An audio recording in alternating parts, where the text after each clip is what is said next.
Pain at the pumps, long lines at airports. Not ideal if you're looking to head out on vacation. We're hearing about canceled flights, a lot of them canceled before they're going to the airport and scrambling for us to find them alternatives. TripCentral.ca's Richard Vanderloob describing what customers are telling his company in recent days. Although, he says it's not as bad as one might think. The what if, right? What if this happens? So what do I do?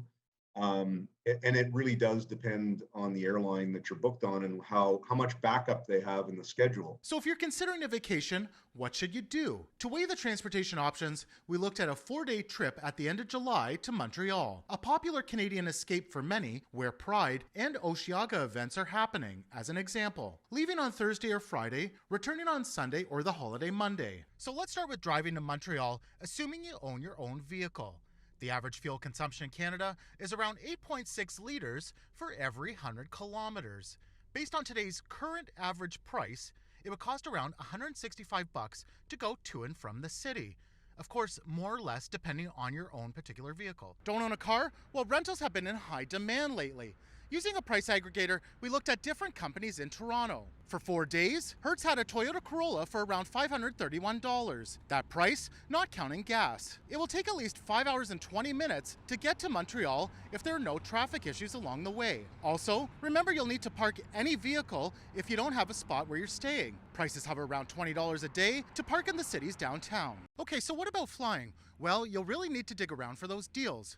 We looked at various options and found one-way flights proved to be slightly more affordable than booking round trip. Flying now to Billy Bishop on Porter on the morning of July 28th and back through Pearson on Flare in mid-afternoon on the 31st, $262. The cheapest we could find when we looked. Depending on your flight choices, add 1 to 3 hours each way for check-in onto the approximately 75-minute flight.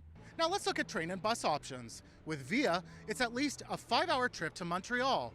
Some longer though, due to stopovers in Ottawa. A return ride in economy starts at $222. But what likely could be the most affordable travel option is at Union Station Bus Terminal and at Scarborough Town Centre, Megabus. The journey takes at least 6 hours. We found return tickets going for as low as around $156. Quick recap, perhaps not surprisingly, Megabus coming out ahead in this scenario, while renting a car potentially the most expensive, each with pros and cons, weighing factors like the potential for lost baggage or cancellations. Travel now is more complicated than ever. There are many options. It used to be consumers were just laser focused on the lowest fare.